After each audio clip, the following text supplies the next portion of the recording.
Y'all, this is really great. Thank you for being here. This is what PJALS does. It brings together individuals from different walks of life, representing various identities, positionalities, and issues. Yet we're all linked by this shared commitment and hope for a just future. My name is Ayaka Dohi, and I serve as the co-chair of our steering committee. Personally, PJALS serves as a pivotal factor in my personal life. I had just graduated from Gonzaga University with a degree and energy to continue being a social justice warrior for an issue you're particularly familiar with, racial justice. I moved to what I thought was Spokane, Washington, from San Jose, California, and from one of the most diverse high schools in the state. The story of how I ended up there is a different story, so we'll jump to the end. When I graduated, my small community with fellow BIPOC folks dispersed and ceased. Spokane was a scary place for me.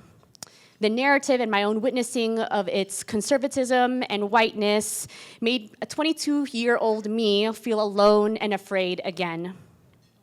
This fear led me to believe that the only place I could feel safe and be in community were places like Seattle or back in California. And it wasn't like I didn't try. Y'all, it's really hard.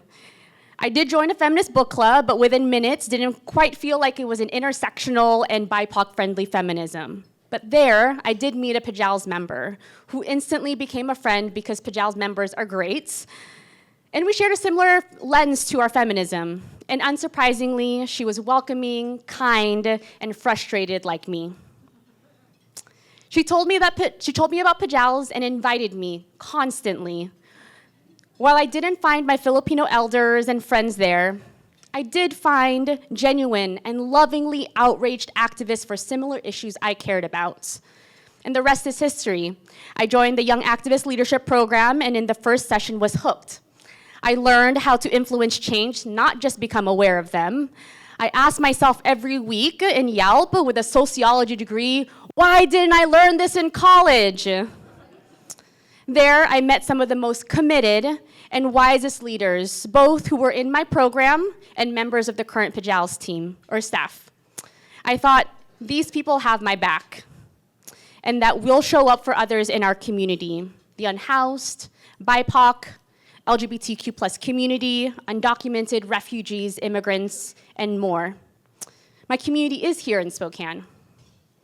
So while there is immense comfort and familiarity and a sense of belonging when we are in community with those who look and sound like us, I've actually found something really rich and deep here. That those of us here in this space, while many of us strangers to one another, are actually quite connected because of our sense of connection to our issues, that your issue becomes mine and mine yours. We want and deserve for our community members to feel safe, respected, and included, locally and globally. And PJALS links everyday people who care about every person in our community with an amplified ear to those on the margins and mobilizes us to find a way or multiple actions to build a just and nonviolent world. I am inspired every time I think of the PJALS mission, and I hope you are too.